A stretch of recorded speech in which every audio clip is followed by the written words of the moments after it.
Hey everybody, it's the XP Project here. It's the third day of Primordial being open, and I know a lot of you have been on this ride already, but for those of you who haven't, we're going to look at kind of how this ride works, and we're going to talk about the two alternate endings at the ending of the ride. Join us today on the XP Project.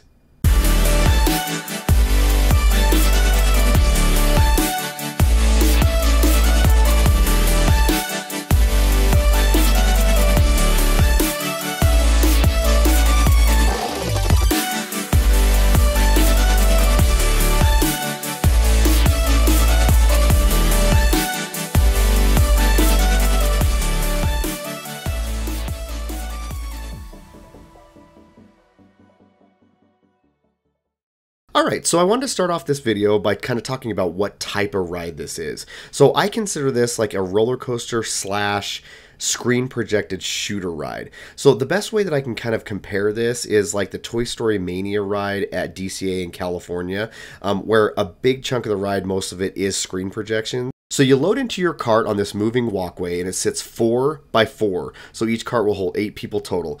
This will help that it's constantly moving with the load and unload time, so I really like that. I really like the ambiance in this room too. I thought it looked really cool.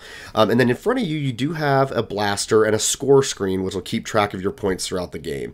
These blasters are kind of finicky a little bit at first. I think as they loosen up, they will be a lot better, but they are a little stiff, to be honest with you. So the start of this coaster is basically just like a traditional roller coaster, and if you didn't know that there was anything inside, you would just think this is just a roller coaster through the mountain. Stereotypical, just go straight up, and actually, I'll be honest with you, I really didn't think this went as fast as it did, and I haven't got the information on the speed limit on this one yet, so if any of you guys know that, feel free to drop that in the comments, because I'd really be curious to know. It feels faster than like a Bambora, but it felt pretty close to speed of like the Colossus, so I'm guessing that it's probably around that, like maybe 40, 35, 45, maybe even 50 miles per hour, but it definitely went a lot faster than I thought it was going to. So as you get into the cave, obviously I love the ambiance because fog just makes everything so much cooler. So at this point you immediately slow down, and I really like that because you're kind of got this rush going, then all of a sudden it slows you down, you've got that kind of cool music playing. And then this is where you start firing and you're going to see all the screens. Now I do want to mention real quick, because we'll talk about this at the end of the video, this whole first part of the ride is exactly the same as far as I know. If I've missed anything, please hit a comment below. But the whole first part of this until we get up to the final battle scene is all the same. So you're going to go through this area and you're going to be kind of just shooting at the bad guys, and you know, you're watching your points click up and down, and I really like that. Now they stop you right here, and this is actually my favorite part of the ride. I didn't even expect this. You actually go down and backwards, and you're actually going pretty good speed right here as well. I didn't think that these things were even going to turn when I first saw this ride produced, so this was a pleasant surprise for me, and I really like the ambiance going through that area.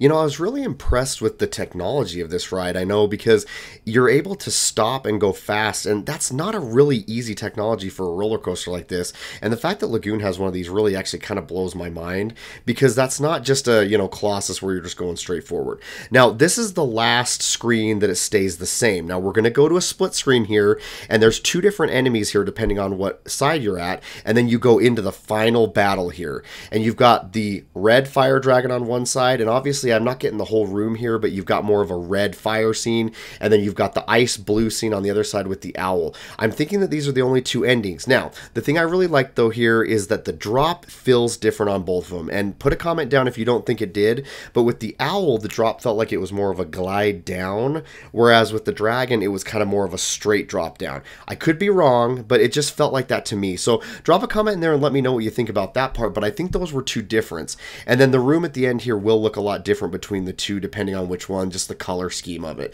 But the score screen pretty much looks the same, and then now we come to the end. And I did notice that the two little heroes here at the end, they did say something different on both the times that I went on it. One of the times they said like, hey, great job, and then the next time they said, hey, thanks for saving the kingdom. So they might have alternate tracks on that. Now the thing that does get me excited about this is I didn't know that there was two alternate endings on this until somebody on YouTube mentioned it. But I think in the future, they could add to this. So, I mean, we could see a situation where maybe they add a bunch of stuff to this. Maybe they don't. But there's definitely that opening that they could do that. So now that I've been on this ride multiple times now, I do want to give my honest opinion because it's not fair to give an opinion after just one ride through. I really like this ride, and I'm going to be honest with you guys. When this was being built, I kept saying to people around me, I'm like, I really don't think this is going to be really a ride I'm going to like, because I didn't think it went as fast as it initially, when it initially was announced. It just didn't look like it went that fast, but it actually picks up some pretty good speed there, especially at the first. I didn't think that the carts were moving around a lot. I really thought it was going to be a lot more simplistic, but the fact that they do have those automated carts that move to the side and then they go backwards and then the alternate endings, I really like this a lot more than I thought I was going to. Really, my only criticisms right now on this is I think they could have done a little more with the queue. I do love that animatronic. I think that's a really cool addition to the ride and something that Lagoon really doesn't have. But I do kind of wish that maybe they would put maybe like some like framed pictures up on those blank walls in the buildings, or maybe just add some like rocks or just something to make it a little more, I kind of get like thinking about like Indiana Jones ride at Disney where there's just so much to see. But really that's my only criticism. Other than that, I really like the ride, and I'm really surprised because I didn't think this was going to be a ride that I was going to like, and I think it's probably going to be in my top 5 by far. As always, everybody, thank you so much for watching. Please drop a comment down below. I'd love to get your guys' opinion on this. And I do want to say one thing. I know that this is opening week and the crowds are really bad. And I know that a lot of people have a hard time waiting in really long crowds just to kind of get a ride that maybe they've hyped up in their mind and whatnot. But the crowds will go down on this. This isn't going to be like this forever. And just be patient through that. If you're not somebody that wants to wait in really long crowds, maybe just wait a few weeks for the hype to die down.